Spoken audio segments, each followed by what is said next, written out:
महफिल का इंतजाम हो गया है शाह साईं। रात 10 बजे महफिल शुरू होगी और खत्म सुबह 4 बजे के पास होगी। मैंने सब कुछ इंतजाम करवा दिया है। लाल महल से रोजी और रूबी की निगरान में कुछ तवाइफें आएंगी। कोठेवाली ने मुझे के पास से 5 लाख मांगे हैं और अगर ऐसे में किसी लड़की को रात में यहाँ दूसरे मामलात के लिए रखना पड़ा तो उसकी कीमत अलग से होगी, लेकिन मैंने डील कर ली है। बस मेहमान खुश हो जाएं। वो मर्दान खाने से बाहर निकला था जब इसका हाथ मुलाजिम से तफसीलात बताने लगा। वो हाथ के इशारे से चुप करवाता अंदर की तरफ चला गया था। इसे इन सब बातों में दिलचस्पी नहीं थी। बस इतना ही काफी था कि वो लोग बहुत बड़े पैमाने पर इसके लिए काम में इसकी मदद कर रहे थे। वो घर की हदूद के अंदर दाखिल हुआ तो रूहा और असीर को एक दूसरे के साथ साथ जोड़े लैपटॉप की तरफ मतवज्जो देखा। एलसीडी की जगह साफ करके इसके कहने पर वहां एक बहुत बड़ा सा फ्रेम फिट करवा दिया गया था। शकीला और रिजवाना दोनों हैरत से इसकी वजह पूछती रह गई थी, जिस पर इसने घूर कर इन दोनों को खामोश करवा दिया था। हाँ, वो इन दोनों को ये नहीं बता सकता था कि अपनी बीवी की पसंदीदगी पर वो जलकर राख हो गया था। इसका किसी और मर्द की तारीफ करना इसे आग लगा गया था और अब भी वो यही कर रही थी। बस फर्क ये था कि अब एलसीडी के बजाय वो रूहा के लैपटॉप पर कुछ देखने में मसरूफ थी। और एक दफा फिर से जलन से इसका चेहरा सुर्ख होने लगा था। हाँ, ये चीज इसकी बर्दाश्त से बाहर थी।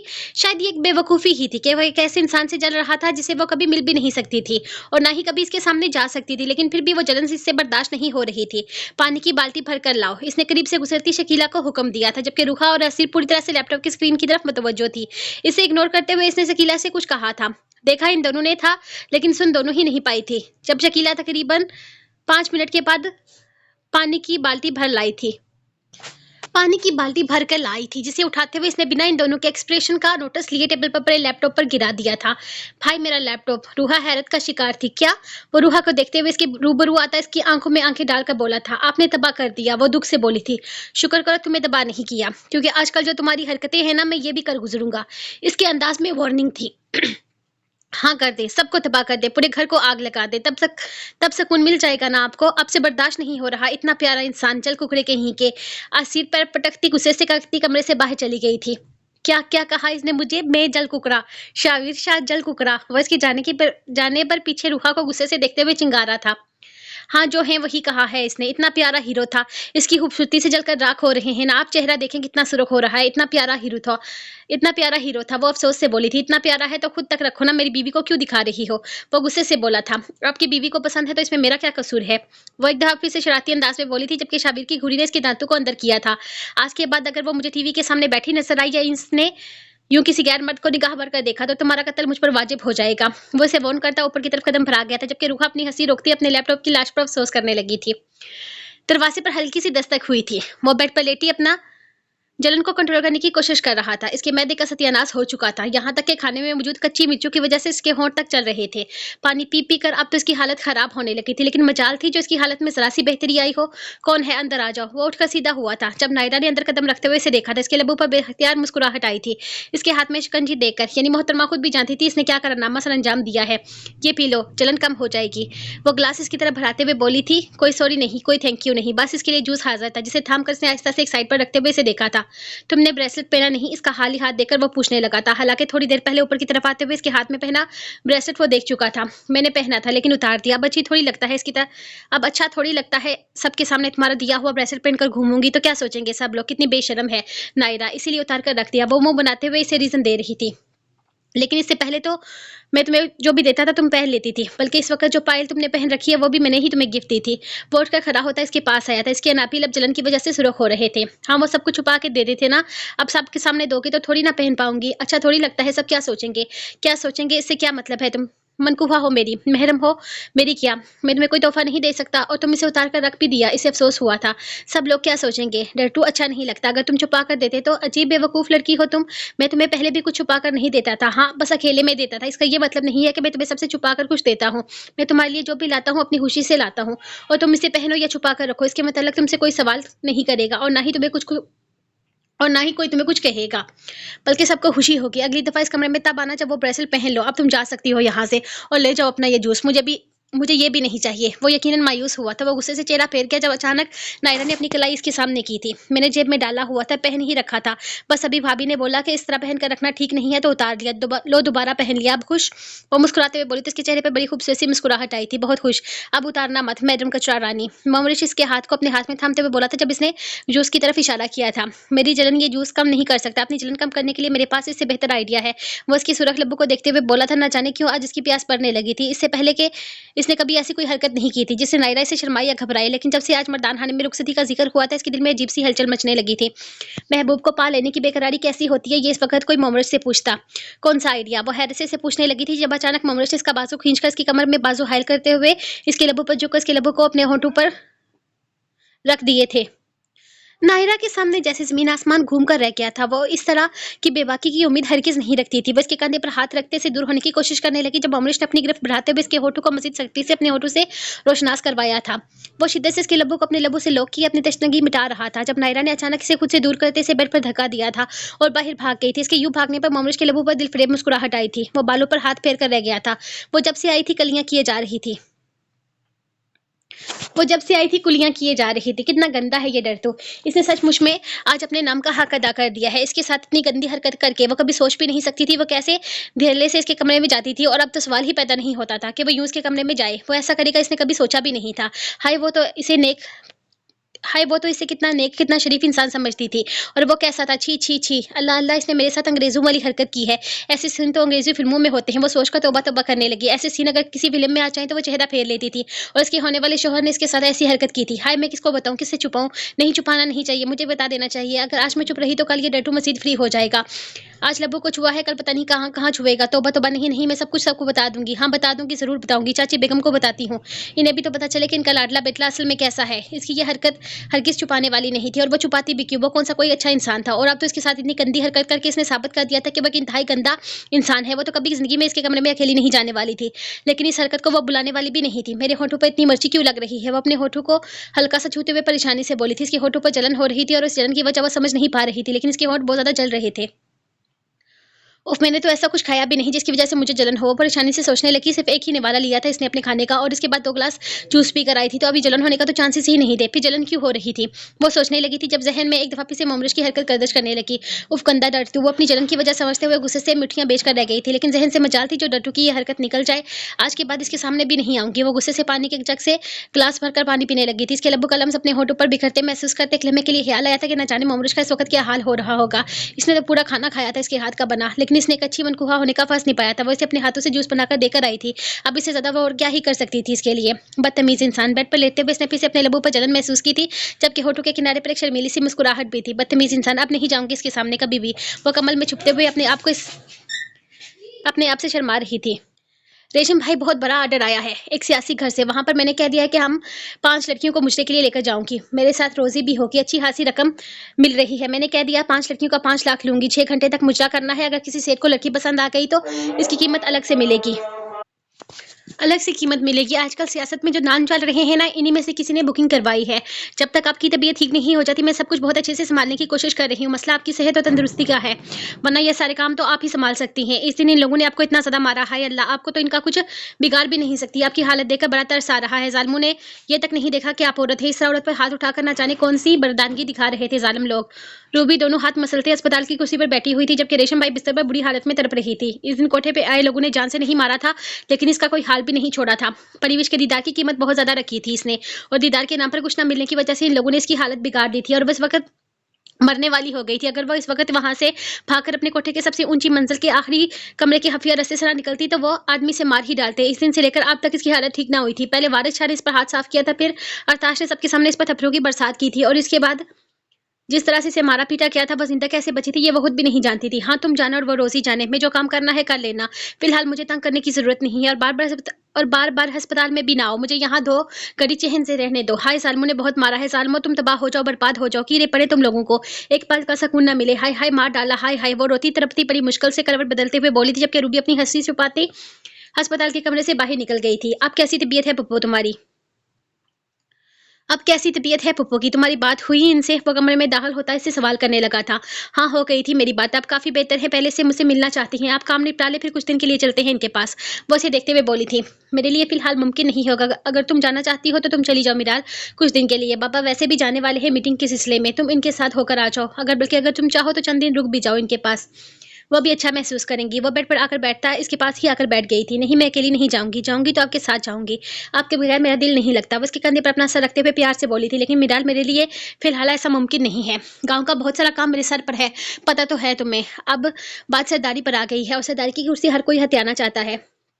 जहाँ गाँव वाले मेरा साथ दे रहे हैं, वहीं बहुत से लोग ऐसे भी हैं जो नहीं चाहते कि मैं सरदार की कुर्सी सँभालूँ। आए दिन कोई न कोई नया दुश्मन निकल आता है, जिसकी वजह से मुझे बहुत सँभल कर मुहतात होकर फैसला लेने पड़ते हैं। बहुत सोच समझ कर काम करना पड़ता है। फ़िलहाल मैं आगे-पीछे कहीं जाने के बारे में सोच भी नहीं सकता, इसीलिए तुम्हें खुद ही चले जाना चाहिए। पप्पू अच्छा आप महसूस करेंगी। तुम्हें तो पता है पहले 2 दफ़ा तुम्हारा जाना इसी वजह से कैंसल हो गया क्योंकि मैं नहीं जा पाया। मैं नहीं चाहता मेरी वजह से तुम अपने माँ-बाप से दूर मैं नहीं चाहता कि मेरी वजह से तुम अपने माँ-बाप से ना मिल पाओ। वो उसे समझाते हुए कह रहा था, फिलहाल इसका सचमुच में जाना मुमकिन नहीं था और वो नहीं चाहता था कि इतनी सीरियस कंडीशन में वो अपनी माँ से ना मिल पाए।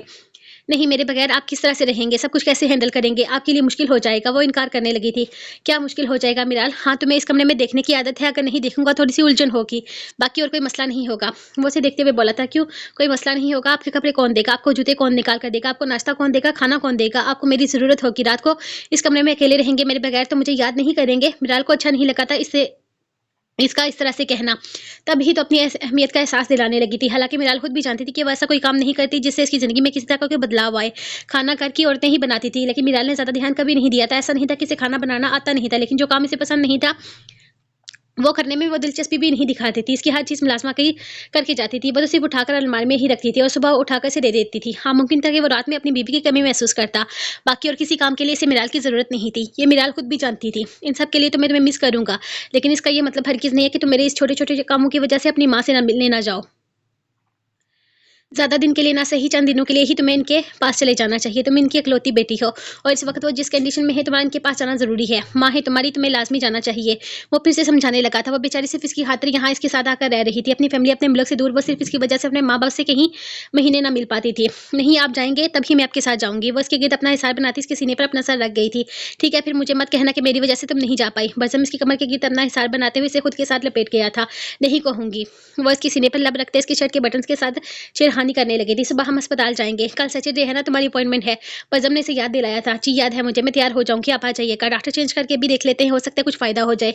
वो इसे देखते हुए बोली तो बज़म ने हाँ में सर हिलाया था। बस अल्लाह खैर करे, इंशाल्लाह इस दफ़ा कोई ना कोई हल निकल आएगा। इसके माथे पर रब रखते हुए उसे ज़्यादा इसे खुद को यकीन दिला रहा था, जबकि विराल कल के लिए कोई मुनासिब बहाना तलाश कर रही थी जिससे ये मामला टलने में कामयाब हो जाए। आपको यकीन है ऐसा होने वाला है? अगर ये बात झूठ निकली, इसमें कुछ भी गलत इन्फॉर्मेशन हुई, तो आपको इस केस में घसीटा जा सकता है। सामने बैठा पुलिस अफ़सर इन्हें घूरते हुए बोला था। आप एक बहुत बड़ा इल्ज़ाम लगा रहे हैं। याद रखिएगा, अगर इस चीज़ में कोई भी मिस इन्फॉर्मेशन हुई, तो आपको भी गिरफ्तार किया जा सकता है। आप ये शहर छोड़कर नहीं जा सकते और ना ही किसी दूसरे मुल्क में जा सकते हैं, जब तक ये केस हल ना हो जाए। पुलिस वाला इन दोनों को देखते हुए बोल रहा था, जबकि अरताश के चेहरे से वो वाकिफ़ था। इसने इसे अक्सर टीवी और न्यूज़पेपर में देखा था, लेकिन अखराज को यकीनन वो पहली दफ़ा देख रहा था, क्योंकि अखराज बिज़नेस की दुनिया से बहुत ज़्यादा दूर था। मेरे भाई यहीं पर रहेंगे, आप फ़िक्र ना करें। वो एक नज़र अरताश को देखते हुए पुलिस वाले को यकीन दिला रहा था। नहीं, ये केस आप दोनों की तरफ से है, आप दोनों यहाँ से नहीं जा सकते। पुलिस वाले ने देखते हुए सीरियस अंदाज़ में कहा था, मैं यहाँ नहीं रहता, खारिया में मेरा काम मैं यहाँ नहीं रहता, खादिया में काम करता हूँ। अगर किसी तरह की ज़रूरत पेश आई तो मैं वापस आ जाऊँगा।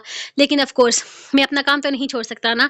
अहराज को बेफिज़ूल में इस केस में अपनी ज़ात घसीटते जाना अजीब लग रहा था। इसका भाई तो कह रहा था कि वो हर मामले में पुलिस का साथ देगा, तो फिर बेकार में इसे यहाँ रखने की क्या वजह थी? नहीं, हम आपको कभी भी मालूमात के लिए बुला सकते हैं। हो सकता है जब हम छापा मारे तब आप लोगों को साथ लेकर चलें, क्योंकि अगर आपकी बातों में किसी भी तरह का झूठ निकला तो वो लोग फँस जाएँगे। आपको कोई छोटी-सी बात नहीं कर रहे, बल्कि 1000 से ज़ायद लड़कियों को अलग-अलग मुल्कों से पाकिस्तान लाकर जिस्म फ़रोशी के कारोबार में शामिल होने की इन्फॉर्मेशन दे रहे हैं और यकीन करिए ये एक बहुत बड़ा केस बन सकता है।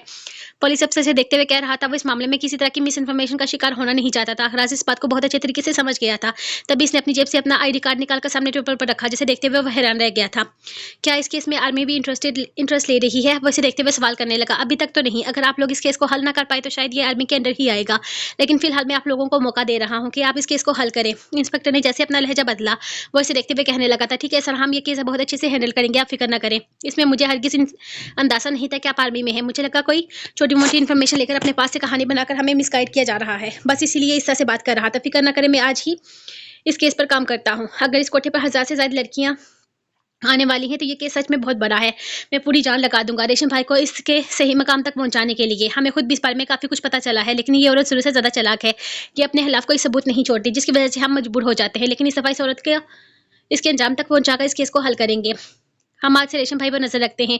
पुलिस वाला ने देखते हुए बोला तो अरताश और अखराज ने एक-दूसरे को देखा था। रूबी की दी हुई इन्फॉर्मेशन में कितनी सच्चाई थी इन्हें अंदाज़ा नहीं था, लेकिन इतनी बड़ी बात वो झूठ हरगिज़ नहीं बोल सकती थी। मैंने सुना है खरिया में काफ़ी ज़्यादा सर्दी है, ये वाला जैकेट भी रख लो साथ में और ये स्वेटर भी रख लो। परिविश अलमारी से सिका परिविश अलमारी से इसके कपड़े निकालते हुए इसका बैग पैक कर रही थी। परिविश मेरे जाने का दिल नहीं कर रहा। मेरा दिल कर रहा है मैं थोड़ा-सा मज़ीद तुम्हारे साथ रहूँ, लेकिन राज के खड़ूस से बॉस ने इन्हें छुट्टियाँ ही नहीं दे रहे। राज कह रहे हैं कि हम अहराज कह रहे हैं कि हम हर 15 दिन या महीने के बाद चक्कर लगाते रहेंगे। तुम भी अरताश भाई को खूब सारा तंग करना। ये वाली निकाल दो बाहर। मैंने वैसे भी अपने मियाँ का खूब सारा खर्चा करवाना है। ऊपर वाली 2 स्वेटर निकालते हुए बोली थी, जबकि परिविश की बातों पर मुस्कुराते हुए इसकी पैकिंग में हेल्प कर रही थी। हाँ, ये बहुत ज़्यादा बेहतर ऑप्शन है। इसकी शॉपिंग वाली बात पर परिविश मुस्कुराकर कहती इसका बैग बंद करने लगी थी। कुछ ही दिनों में इन दोनों की अच्छी खासी दोस्ती हो गई थी। वो सारा दिन एक-दूसरे के साथ रहती थी, हँसते-खेलते दिन कैसे गुज़रता पता ही नहीं चलता था। इसी बीच अखराज की छुट्टियाँ खत्म हो गई थी और वो वापस जाते हुए इसे अपने साथ लेकर जा रहा था। आज सुबह वो दोनों भाई एक साथ कहीं बाहर के लिए निकले थे। अब वो कहाँ गए थे ये वो दोनों ही नहीं जानती थी। हाँ, लेकिन जाते-जाते अखराज इसे कहकर गया था कि वो अपनी सारी पैकिंग वगैरह कर ले, जिसमें वो इसकी मदद कर रही थी। हाँ, लेकिन ये सोचकर उदास भी हो रही थी कि अब इसकी दोस्त इसके साथ नहीं रहेगी। वो कमरे में आया तो आसिर बेड पर लेटी हुई थी। वो उसके करीब आया तो महसूस हुआ कि वो सिर्फ लेटी ही नहीं थी बल्कि सो गई थी। मतलब अपनी नाराज़गी का इज़हार करते हुए आज वो जल्दी सो गई थी। वैसे भी आज से इसे मर्दान खाने में काम था। वहाँ बहुत बड़ी महफ़िल थी, इसने वहीं पर वक़्त गुज़ारना था। इस पर कमल ठीक करते हुए इसने रूम हीटर तेज़ किया था। इसकी बीवी सारी रात यूँ ही सर्दी से बेहाल होती रहेगी, ये सोचकर वो थोड़ी देर के लिए इसे अपने जिस्म की हदत देने के खातिर इसके साथ लेट गया था। इसके ठंडे पाँव पर अपने पैर रखते हुए हल्का-सा मुस्कुराया। इसके पैर बर्फ़ बने हुए थे। इसके करीब लेटते इसके चेहरे को देखकर वो इसकी नाराज़गी को सोच रहा था। वो कैसे मनाएगा इसे? मनाना आता कहाँ था? इसकी मासूम बीवी इसके लिए चाह-सा मुश्किल टास्क थी। वो इसकी नाराज़गी पर खुश हो रहा था, लेकिन अब इसकी नाराज़गी ने इसे परेशान कर दिया था। इसे मनाना तो चाह-सा मुश्किल हो गया था। इसके पैरों को काफ़ी हद तक गर्म महसूस करते हुए वो आहिस्ता से उठकर अलमारी से अपने दूसरे कपड़े निकाल कर चेंज करने चला गया था। वो जब कमरे में नहीं होता था, वो कमरे की लाइट ऑन रखती थी, क्योंकि इसके बगैर इसे अंधेरे में खौफ आता था। वो बेहद नरमी से इसके लब्बों को अपने लब्बों से छूता हुआ कमरे की लाइट ऑन छोड़ता, सारी खिड़कियाँ, दरवाज़े बंद कर गया था। पता नहीं इसने महफ़िल कब तक खत्म होना था। मतदान खाने में काफ़ी सारे मर्द हज़रात इकट्ठे हो चुके थे। इसे जल्दी से जल्दी वहाँ पहुँचना था। इसे इस तरह की महफ़िलों से नफ़रत थी, जिसमें शबाब और शराब दोनों को बराबर शामिल किया जाता हो। ऐसा नहीं था कि वो पहली दफ़ा अपने घर की हदूद में ये सब कुछ करवा रहा था। ये सब कुछ पहले भी होता रहा था और हर दफ़ा ही नफ़रत का भरपूर गुबार इसके अंदर उठता था। हाँ, लेकिन इस दफ़ा इसे बहुत ज़्यादा बुरा लग रहा था। इसकी बीवी इससे नाराज़ थी और वो मजबूर इस महफ़िल में शरीक होने जा रहा था। बस कुछ ऐसा मिल जाए जिससे वो अपनी बीवी को मना सके। शाह साईं ज़ियान का एक और ख़त मौसूल हुआ है, आज सुबह ही डाक से। इसने ये ख़त लिखा है और ये रकम भेजी है अपने घर पर। समझ नहीं आता शाह साईं वो अपने फ़ोन क्यों नहीं करता। इसका काटते इसी से अपनी जेब से कुछ निकाल कर इसके हवाले करके कहने लगा था, ये रकम और तोहफ़े दीन मोहम्मद के घर भेज दो। वो पैसे इसके हवाले करता ख़त खोलकर देखने लगा था, जबकि सामान के साथ जो तोहफ़े आए थे वो भी इसने दीन मोहम्मद के घर पर भेज दिए थे। मेरी प्यारी गुड़िया, मैं जानता हूँ मेरा हाथ तू भर रही होगी। माँ-बाप को मेरा बहुत सारा प्यार देना। कुछ रकम भेज रहा हूँ, बाबा के हवाले कर देना। कर्ज़ा चुकाएँगे। तुम्हारे लिए बहुत सी चॉकलेट के डब्बे भेज रहा हूँ। जी भरकर खा और भाई से सारी नाराज़गी ख़त्म कर दे। जल्दी आऊँगा वापस। मैं जानता हूँ चॉकलेट देकर तेरी नाराज़गी 90% तो ख़त्म हो ही गई होगी। बाकी की नाराज़गी अपने भाई को 4 महीनों के बाद देकर तेरी ख़त्म हो जाएगी, क्योंकि मुझे छुट्टियाँ होने वाली हैं। मेरे यहाँ बॉस बहुत अच्छे हैं। उन्होंने कहा है कि मैं 2 हफ़्ते के लिए पाकिस्तान जा सकता हूँ। मैं आऊँगा तुझसे मिलने के लिए और वादा करता हूँ आते ही तेरे लिए बहुत सारी चॉकलेट्स लेकर आऊँगा। अब चॉकलेट के ज़िक्र पे यकीनन तेरी नाराज़गी 100% ख़त्म हो गई होगी। बस ऐसे ही अपनी नाराज़गी ख़त्म कर और अपने भाई के लिए बहुत सारी दुआएँ कर। वो जैसे-जैसे खत पढ़ता जा रहा था, इसके ज़हन में बहुत कुछ आ रहा था, यानी कि इसकी बीवी चॉकलेट्स की दीवानी थी। इतने महीने में ये बात इसे बिल्कुल भी पता ना चली थी। खाना तो दूर, इसने कभी चॉकलेट का ज़िक्र तक नहीं किया था कि वो जान पाता कि इसकी बीवी को क्या पसंद है और क्या नहीं। इस खत में और भी बहुत कुछ लिखा था जो इसके लिए गैर ज़रूरी था। इसलिए खत अपनी जेब में डालते हुए इसने गार्ड को वापस अपने पास बुलाया था। बहुत सारी चॉकलेट मंगवाओ, हर ब्रांड की, हर कंपनी की बेस्ट से बेस्ट चॉकलेट्स मंगवाओ यहाँ पर। वो ऑर्डर देकर वापस अपने कमरे की तरफ चला गया था। इसका इरादा आसिर के जागने से पहले पूरे कमरे को चॉकलेट से सजा देने का था। इसका साला इसके और किसी काम आए या ना आए, लेकिन इसकी बीवी को मनाने में इसके काम ज़रूर आया था। वो अपनी बीवी को खुश करने के लिए किसी भी हद तक जा सकता था। वो इसे नाराज़ करना चाहता था, लेकिन अब ये नाराज़गी इसकी जान पर बन रही थी। वो इसे देख तक नहीं रही थी, बात तो वो पहले भी नहीं करती थी। वो अपनी बीवी को इतना ज़्यादा नाराज़ नहीं कर सकता था, इसलिए वो इसे खुश करने की एक छोटी-सी कोशिश करने के लिए जा रहा था। इसे यकीन था आसिर जब जागेगी तो खुशी से चीख उठेगी। ज़्यादा कुछ ना सही मुमकिन था एक आधा हक मिल ही जाए इसे इसकी तरफ से। अगर नहीं भी मिला तो वो कौन-सा इससे दूर रहने वाला था। अपनी इतनी छोटी-छोटी अपनी ख्वाहिशें वो अपने दिल में दबाकर हरगिज़ नहीं रखने वाला था, बल्कि इसका ये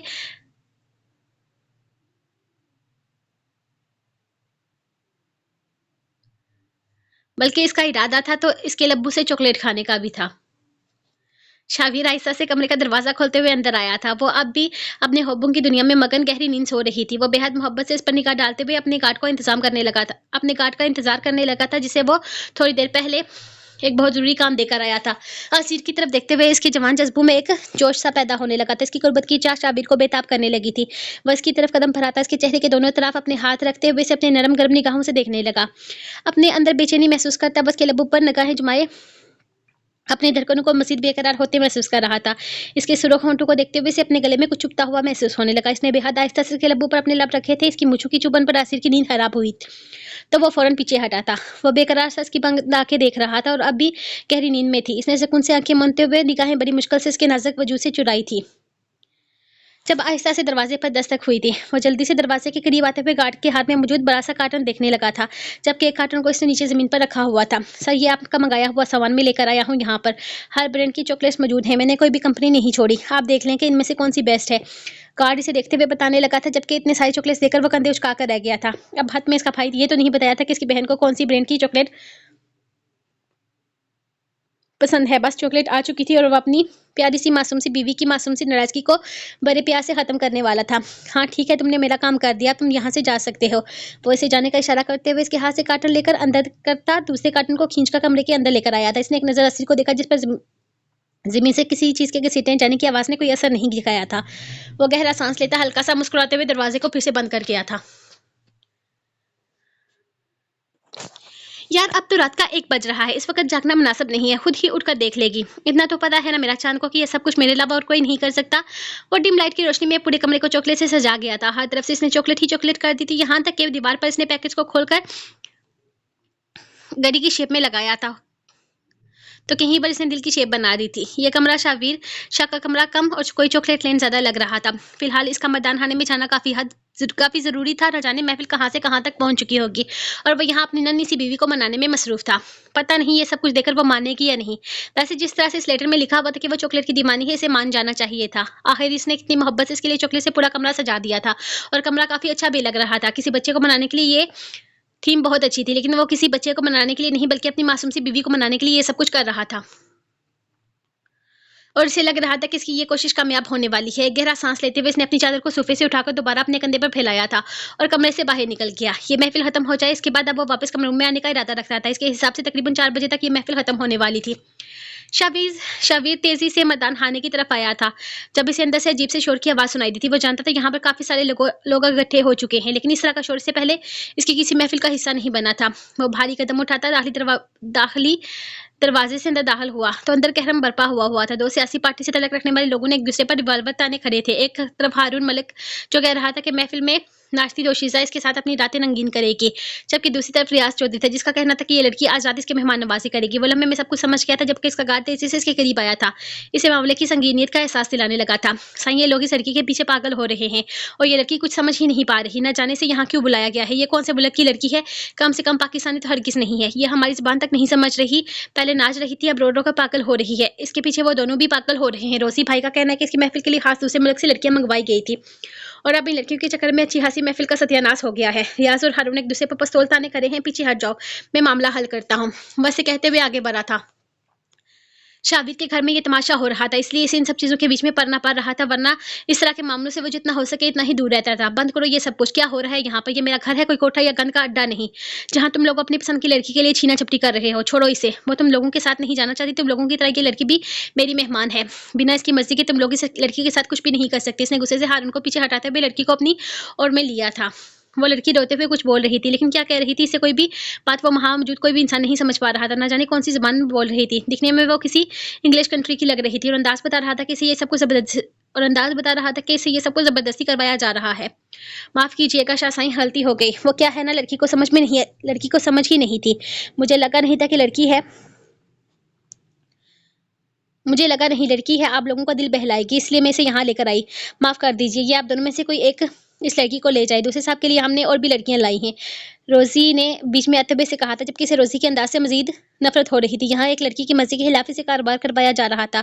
शाबिर इस लड़की की बात का मतलब बहुत अच्छे तरीके से समझ गया था। क्या मतलब, जिसकी मर्जी है वो लड़की को ले जाए, वो लड़की नहीं जाना चाहती किसी के साथ। तुम्हें समझ में नहीं आ रहा क्या यहाँ लाने से पहले तुमने इस लड़की की मर्जी नहीं पूछी थी? और तुम्हारी हिम्मत कैसे हुई किसी लड़की से इसकी मर्जी के खिलाफ धंधा करवाने की? तुम जानती हो कितना बड़ा केस बन सकता है तुम पर। शाबिर ने गुस्से से कहा था। अरे सही, हम पर नहीं बनते कोई भी केस वेस, पुलिस तो हमारी जेब में है। आप लड़की पसंद करें और उसे ले जाएं। यहाँ पर लड़कियों से इनकी मर्जी नहीं पूछी जाती। आप में से जिसे ये लड़की पसंद है वो इसे आज रात के लिए रख सकता है। दूसरे साहब के लिए हम किसी और लड़की का इंतजाम करवाएंगे, बल्कि इससे भी ज्यादा खूबसूरत लड़कियां कोठे पर मौजूद हैं। बस एक फोन कॉल पर यहाँ पर आ जाएंगी, रोजी ने इसे समझाते हुए कहा था। जबकि अचानक ही हारून मलिक ने इस लड़की को अपनी बाहों में जगड़ा था। ये लड़की तो आज रात मेरा बिस्तर गर्म करेगी, खबरदार जो इस पर किसी ने नजर रखी। अब की दफा हारून मलिक का अंदाज जरूर से ज्यादा जरखाना था। सूफे वो इससे पीछे सोफे पर पटक चुका था, जबकि लड़की बुरी तरह से आव पकार करने लगी थी। पीछे हट जाओ हारून मलिक, वरना मेरी गोली होगी और सीना तुम्हारा होगा। ये लड़की जिस हालत में यहाँ आई है, इसी हालत में यहाँ से वापस जाएगी। खबरदार जो तुमने इसके साथ जबरदस्ती करने की कोशिश की। शाबिर को गुस्से से बुरा हाल हो रहा था। शाबिर शाह, एक वाइफ के लिए इतना क्यों मचल रहे हो? एक लड़की के लिए इतना क्यों तड़प रहे हो? पहले तुम रख लो इसे अपने पास। मैं तुम्हारी खातिर 1-2 घंटों का इंतजार कर लूंगा, लेकिन ये लड़की तुम्हारे बाद मेरे बिस्तर पर आएगी। इस लड़की के लिए मैं सिर्फ तुम्हारे साथ कंप्रोमाइज करूंगा और किसी के साथ नहीं। इसने कैरलुदा निगाह रियाज चौधरी को देखते हुए कहा था, जिसकी अपनी हालत खराब हो रही थी। और मैं इस लड़की की हादिश शाबिर शाह का भी इंतजार नहीं करूंगा। ये लड़की तो आज रात मेरे ही बिस्तर पर चलेगी मेरे साथ। रोजी भाई, इसकी कीमत शाबिर शाह तुम्हें दे चुका है, लेकिन इसकी रात की कीमत मैं अदा करूंगा। बताओ क्या कीमत है इसकी आज? ये मेरे साथ रहेगी। रियाज हत्ते से करते हुए सौदेबाजी पर उतर आया था। रियाज चौधरी, ये मेरा घर है, रोजी भाई का कोठा नहीं जो तुम इसका सौदा करो। यहाँ ये मेरी गलती है। तुम जैसे खटिया लोगों की अय्याशी के लिए मैंने इस महफिल का इंतजाम यहाँ पर करवाया था, लेकिन अब मुझे एहसास हो रहा है मुझे ये सब कुछ नहीं करना चाहिए था। अगर तुम्हें अपनी हवस मिटानी है तो जाकर किसी कोठे पर मिटाओ। मेरे घर में तुम्हारी हवस पूरी करने का कोई ठिकाना नहीं। दफा हो जाओ यहाँ से। मेरे घर में इस लड़की के साथ किसी तरह की कोई जबरदस्ती नहीं होगी। वो गुस्से से बोल रहा था। ठीक है, तो मैं इस लड़की को यहाँ से लेकर चला जाता हूँ। रोजी भाई, इसकी कीमत आकर सुबह मुझसे ले जाना। वो गुस्से से हारून मलिक को एक तरफ करता है, एक दफा लड़की को बालों से पकड़कर अपने साथ घसीटने लगा था। शाबीर ने एक नजर इस लड़की की आंखों में देखा, जहाँ बेबसी साफ आयां थी। अगले ही लम्हे इसने बिल्हान लिहाज की अपनी रिवाल्वर उठाते हुए रियाज चौधरी के सीने के बीचों बीच गोलियां चलाई थी। कौन सी गोली कहाँ लगी थी शाबिर को परवाह नहीं थी, लेकिन आज इस लड़की में इससे वो मुलाजमा नजर आई थी, जिसकी इज्जत अपने बाप के हाथों से बचाने के लिए इसने 12 साल की उम्र में कत्ल किया था। रियाज चौधरी, ये मेरा घर है, तुम्हारी अय्याशियों का ठिकाना नहीं। रियाज चौधरी, ये मेरा घर है, तुम्हारी अय्याशियों का ठिकाना नहीं, जहाँ तुम हर लड़की को अपनी हवस का निशाना बनाओ। ये शाबिर शाह के घर में मौजूद एक मेहमान औरत है, और इसकी इज्जत शाबिर शाह को इतनी ही प्यारी है जितनी से अपनी बहन और बीवी की। इसकी इज्जत की हिफाजत करना शाबिर शाह की जिम्मेदारी है। जब तक वो छत तले से निकल नहीं जाती हो, यकीन करो तुम पर गोली चलाकर मुझे अफसोस नहीं हुआ। इसने 5 फायर किए थे, ये 5 गोलियां रियाज की जिंदगी छीन चुकी थी, लेकिन सामने मौजूद इंसान पर कोई असर नहीं हुआ था। इसे कोई अफसोस नहीं था इसकी मौत का, बल्कि इस आदमी की दुनिया से मिटाकर इसने अपने आप पर एक अजीब सा फख्र महसूस किया था। शाबिर बिल्कुल रिलैक्स सा सोफे पर आकर बैठ चुका था, जबकि बाकी तकरीबन सब ही लोग इससे खौफजदा थे। किसी को भी उम्मीद नहीं थी कि शाबिर इस तरह की कोई हरकत करेगा। गुड मूव शाबिर, इस आदमी ने वैसे भी हमारा जीना हराम करके रखा हुआ था। ये मामला यहीं पर निपटा दो, इसकी लाश को घर पहुंचा दो, बाकी मैं सब कुछ देख लूंगा। नसीर खान इसकी तरफ आते हुए कहने लगा था। हाँ, ये इतना बड़ा मामला नहीं है, हम हल कर लेंगे। आज नहीं तो कल ये किसी न किसी के हाथों मरने ही वाला था। हारून मलिक भी अब अपनी हालत पर काबू पाते हुए बोला था। इसने दूसरी नजर लड़की की तरफ नहीं उठाई थी, क्योंकि वो जानता था अगली बारी इसकी होगी। खत्म करो ये ड्रामा, निकालो सबको यहाँ से। इसने अपने गार्ड को देखते हुए ऊंची आवाज में कहा था। बहुत ज्यादा लोग तो पहले ही यहाँ पर नहीं थे, बस कुछ सियासी पार्टी से डर रखने वाले लोग थे, और सबका तलक ही नसीर खान से था। इसने अपने दायरे के सब लोगों को यहाँ पर बुलाया था, ताकि शाबिर के अगले काम के बारे में तफसील से बात की जा सके, और इसी बहाने वो यहाँ पर एक छोटी सी पार्टी करने का इरादा रखते थे। लेकिन पार्टी में इस तरह की तबाही मचेगी ये तो कोई नहीं जानता था। तुम लोग निकलो यहाँ से, और यहाँ पर क्या हुआ ये बात यहीं तक रहनी चाहिए, तभी तुम लोगों के कोठे का नाम कहीं पर भी नहीं आएगा। नसीर ने रोसी और रूबी दोनों को देखते हुए बाहर का रास्ता दिखाया था, जो फौरन ही हाँ में सर हिलाती वहां से निकली थी। अचानक गोली चलने की आवाज पर असीर की आंख खुली थी। फिर एक साथी से कहीं फायर की आवाज सुनाई दी थी। इसका दिल बुरी तरह से कांप रहा था। वो जानती थी कि आज मैदान में मर्दों की बहुत बड़ी महफिल लगाई गई है। मुमकिन था वहां आतिशबाजी हो रही हो। इसकी शादी पर भी तो कितनी ज्यादा आतिशबाजी हो रही थी, लेकिन गोलियों की आवाज अभी से सुकून नहीं लेने दे रही थी। अभी रात का तकरीबन 1-1:30 बजे का वक्त था। इतना ज्यादा वक्त हो चुका था, और फिर फायरिंग की आवाज भी आ रही थी। कहीं शाबिर को कुछ इसके दिल में अजीब तरह के अंदेशे उठने लगे थे। इससे पहले ना तो कोई फायर की आवाज आई थी और ना ही कोई शोर उठा था, लेकिन अब मैदान खाने की तरफ से अजीब से शोर की आवाज आ रही थी, और वह कांपते हुए बैठ से उठती कमरे की डिम लाइट्स को फुल रोशनी में बदल चुकी थी। कमरे में हुई चेंजिंग को इसने महसूस तो किया था, लेकिन फिलहाल कमरे में रुकने के बजाय वह बाहर निकली थी। ना जाने कि उसका दिल घबरा रहा था। इसे लग रहा था जैसे शाबिर को कुछ हो गया है। वो सीढ़ियां उतरती हुई नीचे आई थी, जहां इसे रूहा भी अपने कमरे के बाहर खड़ी नजर आई। यकीनन इसे भी फायरिंग की आवाज सुनी थी। रूहा, तुम्हें भी फायरिंग की आवाज सुनाई दी ना? मुझे लगता है शाह साईं पर किसी ने, अल्लाह ना करे, चलो हम चलो आओ हम बाहर चलकर देखते हैं क्या हुआ है। ये कोई आतिशबाजी नहीं है, मैं यकीन से कह सकती हूँ कोई बहुत बड़ी बात हुई है। वो परेशानी से देखते हुए कहने लगी थी, जबकि इसकी बात सुनकर रूहा परेशान हो गई थी। आसिर आसिर मेरी जान, तुम कमरे से बाहर क्यों निकली?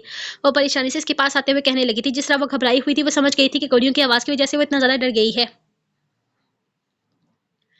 तुम बेकार में डर रही हो, कोई लड़ाई झगड़ा नहीं हुआ। मेरे ख्याल में शाविद भाई के जो दोस्त लोग आए हैं ना, वो फायरिंग कर रहे हैं वहाँ अंदर। नशा करने के बाद वो लोग इसी तरह की फायरिंग करते हैं, आगे भी होती थी ये सारी हरकतें। इतनी बड़ी बात नहीं है, तुम रिलैक्स हो जाओ। वो इसका हाथ थामते हुए बोली थी, जबकि बाहर से झगड़े की आवाज़ें भी आ रही थी। ऐसा लग रहा था कोई बड़ी लड़ाई हो रही है।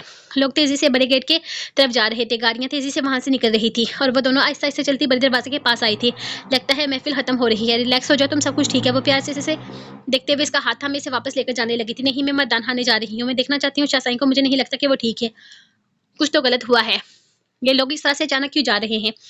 महफिल यूँ अचानक कैसे खत्म हो गई? वो उसे देखते हुए तेज़ी से मतदान खाने की तरफ जा रही थी, जब अचानक इनके करीब से कुछ औरतें गुजरी। रूहा तेजी से इनके साथ आती इसे रोकने की कोशिश कर रही थी, जब इसे अपने नाम की पुकार सुनाई दी थी। ए लड़की, तू हमारे साथ नहीं आएगी, तेरी वजह से कत्ल आम हो रहा है, हमें नहीं चाहिए तू जैसी खूबसूरती। बाहर में जा हमारी तरफ से, हमारे पीछे आने की जरूरत नहीं। रोजी ने इस लड़की को धक्का मारकर पीछे किया था, जिसकी वजह से आज ये सारा हंगामा हुआ था। ऐसी आफत की पुड़िया को अपने साथ हरगिज नहीं रखना चाहती थी। आज इसकी वजह से कितने बड़े सियासी आदमी का कत्ल हो गया था। अगर इनके कोटे का नाम कहीं बीच में आ जाता तो कितने मसले हो जाते। छोटे छोटे मामलात में तो पुलिस इनका साथ देती थी, लेकिन कत्ल हो गया में तो पुलिस हरगिज इनका साथ ना देती। और फिर वो तो बदनाम लोग थे, कहाँ पर फंसते, कैसे निकलते, इन्हें कुछ पता ही नहीं था। और वो भी तब जब रेशम भाई खुद अपने कोठे पर नहीं बल्कि अस्पताल में दाखिल थी। वो कोठे पर किसी बड़ी मुसीबत को नहीं आने दे सकती थी, इसीलिए इस लड़की को यहीं से पीछे करने का फैसला कर लिया था। वो हरगिज इस लड़की को वापस अपने साथ कोठे पर ले जाने के हक में नहीं थी। ना तो इसकी बोली समझ में आती थी और ना ही वो इन्हें समझती थी। ये लड़की तो मुसीबत बनकर के गले में पड़ गई थी। न जाने क्या सोचकर रेशम भाई ने इनसे इन 1000 लड़कियों में शामिल करके पाकिस्तान बुलाया था, जिन्हें इसने हर मुल्क से खरीदा था। इतनी बड़ी रकम लगाकर इसने अपने कोठे पर 1000 नई लड़कियों का इंतजाम करवाया था, जिसमें से अभी सिर्फ 200 लड़कियां कोठे पर मौजूद थी। बाकी सारी लड़कियों को इसने खुफिया तरीके से छुपा कर रखा हुआ था। वो लड़कियां इनके सामने हाथ जोड़ रही थी, कभी इसके पैर पड़ रही थी कि वो इसे अपने साथ लेकर जाए, लेकिन वो बात करते हुए क्या बोल रही थी वो नहीं जानती थी। वो लड़की इनके साथ जाना चाहती थी, लेकिन रोजी ने इनकार कर दिया था। वो इनके पीछे पीछे आ रही थी, जबकि वो लोग गाड़ी की तरफ बढ़ते हुए इसे यहीं छोड़कर भागने का इरादा रखती थी। जब पास से गुजरती एक लड़की को रोजी ने पहचानते हुए पुकारा था, रूहा तू यहाँ क्या कर रही है? रोजी ने अचानक इसका बाजू पकड़ा था, जबकि रूहा हैरत से देखने लगी थी। रूहा ने सख्ती से असीर का हाथ थामा हुआ था, इस तरह से मत जाना। वो शाहसाई ने जब लोगों को वहां से निकाल दिया है, शाहसाई ने कत्ल कर दिया है। वो रियाज चौधरी शाहवीर शाह के हाथों मारा गया है। हाय एक लड़की के लिए शाहवीर शाह ने कत्ल कर डाला। क्या चला जाता अगर वो दोनों में से किसी के साथ रात गुजार लेती तो, लेकिन ये मनुष्य तो हमारे गले ही पड़ गई है। ऐसी खूबसूरती के दो सेठ का दिल आ गया इस पर। हाय सेठ के बजाय ये मर क्यों नहीं जाती? कल मुही दफा हो जाए यहाँ से, खबरदार जो मेरे पीछे आई। तू तो चली गई थी ना वहां से, तो यहाँ इस हवेली में क्या कर रही है? वह इसे अपना आप छुड़वाते हुए रूहा से सवाल जवाब कर रही थी, जबकि असीर हैरत से इसकी बातें सुन रही थी। एक लड़की की हाथी शाबिशा ने एक आदमी का कत्ल कर दिया था। इस लड़की की हाथी शाबिशा ने एक इंसान की जान ले ली थी। इस लड़की के साथ रात गुजारने के लिए मतलब वो गलत थी। इसे लगा था शाबिशा लाख बुरा सही, लेकिन सिर्फ इसका है। हाँ, लेकिन वो गलत थी, शाबिशा इसका नहीं था। एक लड़की की खातिर वो कत्ल कर सकता था, वो भी यकीन की कैफियत में सामने मर्दान खाने से निकलते शाबिर को देख रही थी। इसके पीछे ही इसके कुछ गार्ड्स वगैरह वहां से लाश निकाल रहे थे। मतलब यह हकीकत थी, एक आदमी शाबिर शाह के हाथों मारा गया था। एक आदमी शाबिर शाह की हवस की नजर हो चुका था। यह हवेली मेरी है और शाबिर शाह मेरा भाई है। ये लड़की असीर शाबिर शाह की बीवी है। रूहा ने गुस्से से देखते हुए कहा था, हाय रूहा तेरा भाई तो बड़ा जालिम है, लम्हे में कत्ल कर डाला। हाय बीबी जी तेरा शोहर तो बड़ा सफाक है, इस मनूस की वजह से हुआ है सब कुछ।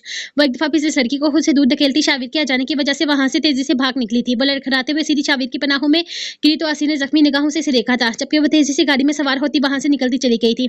मतलब साफ था कि वो इस लड़की को अपने साथ ले जाने का इरादा नहीं रखती थी। तुम लोग यहाँ क्या कर रही हो? तुम लोगों की जरूरत कैसी हुई हवेली के दरवाजे से बाहर निकलने की? एक बार मेरी बात समझ में नहीं आई थी तुम्हें? वो गुस्से से रूहा को देखता इस लड़की को पीछे धकेलते हुए असीर का बाजू थामता घसीटते हुए से वहां से लेकर जा रहा था, जबकि वो गाड़ी के पीछे भागने की कोशिश करती गेट तक गई थी। भाई ये सब कुछ क्या हो रहा है यहाँ पर? मुझे कुछ भी समझ में नहीं आ रहा था। गोली चलने की आवाज़ थी तो ये असीर ये सोचकर घबरा गई कि कहीं गोली आपको न लग गई हो। मेरे बार बार समझाने के बावजूद भी ये नहीं मान रही थी। इसने कहा कि वो आपको देखना चाहती है, इसीलिए वो वहाँ से निकली थी। गोली चलने की आवाज़ इतनी खतरनाक थी कि हम घबरा गए थे। रूहा इसके पीछे भागते हुए इसे बता रही थी। इस वक्त वो जितने गुस्से में था, डर था कि कहीं वो असीर को कुछ कर ना दे। वो इसे हवेली के अंदर लेकर आता वापस बाहर देखने लगा, जहाँ वो लड़की जमीन के पर गेट के पास पड़ी बुरी तरह से रो रही थी। भाई वो लोग इस लड़की को यहीं पर छोड़कर गए हैं। इसकी हालत बहुत ज़्यादा ख़राब है।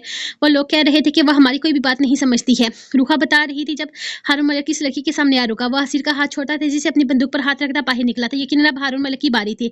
पीछे हट जा हारून मलिक, वरना मेरी गोली तेरा सीना चीरेगी।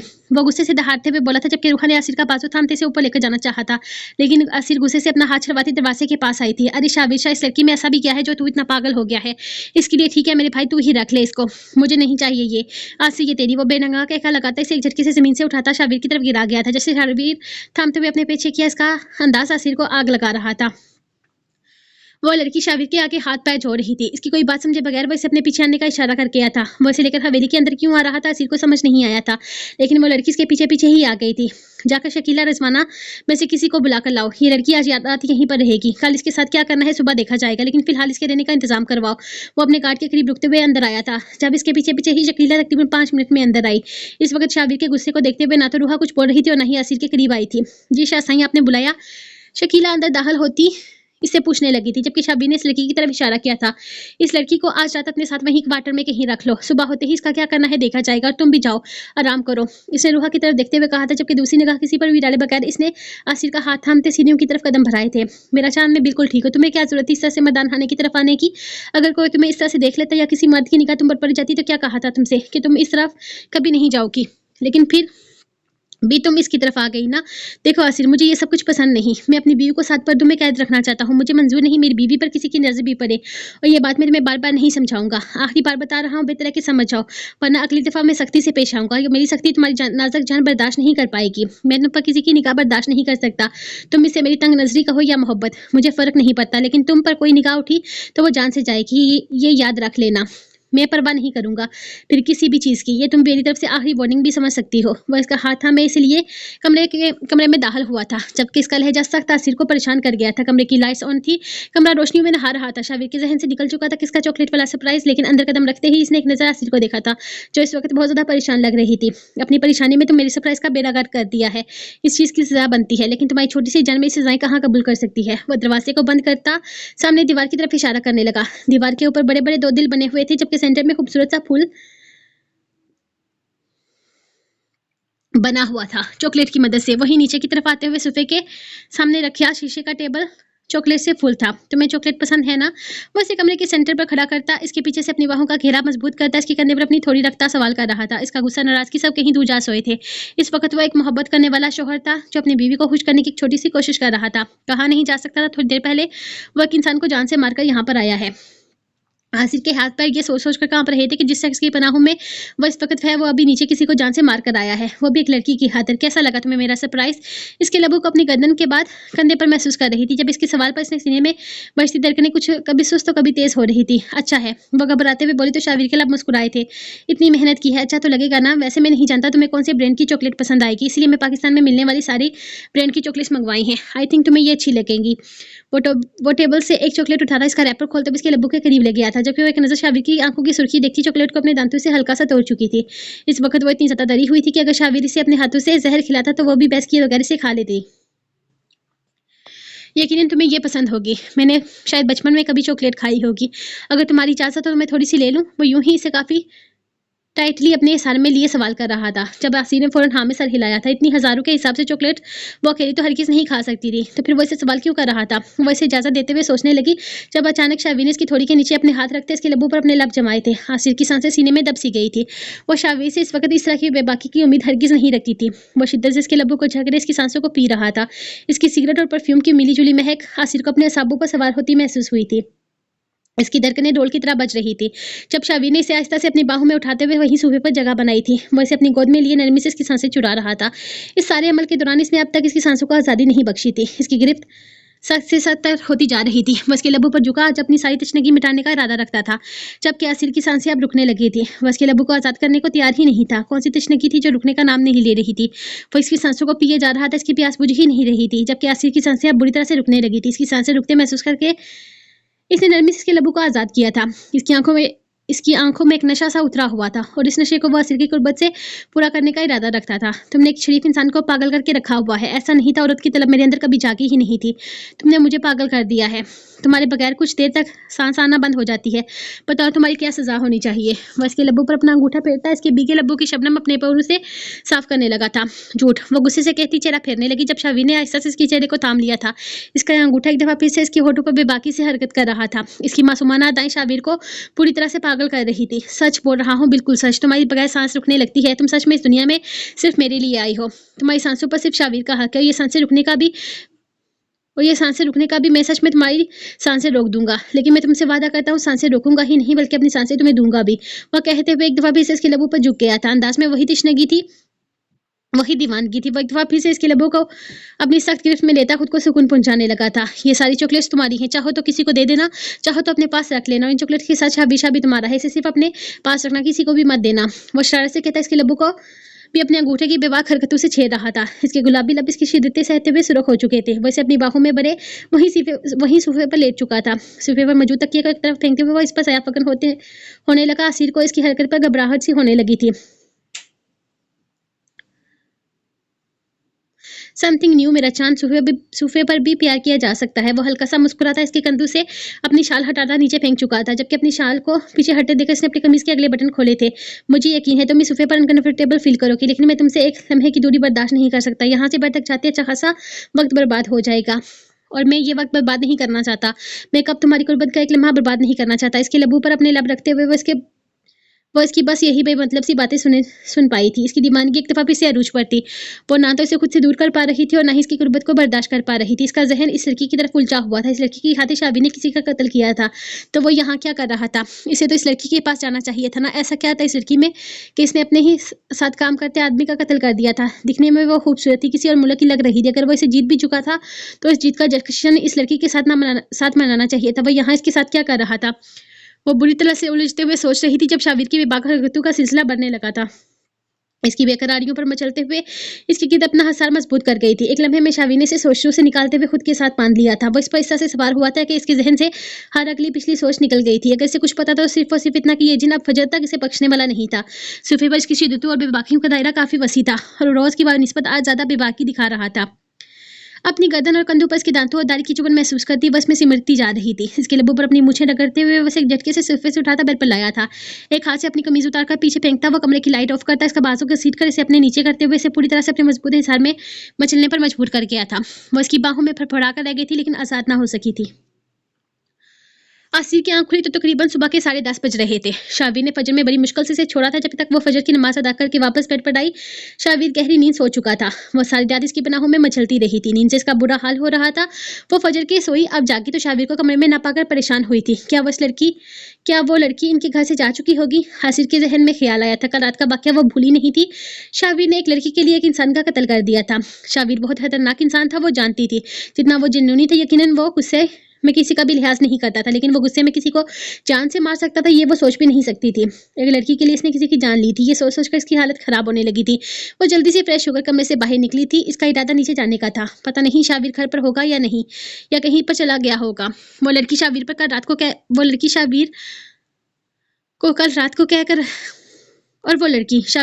को तो कह रहा था कि सुबह इस लड़की का फैसला किया जाएगा। क्या फैसला किया होगा इसने इस लड़की का।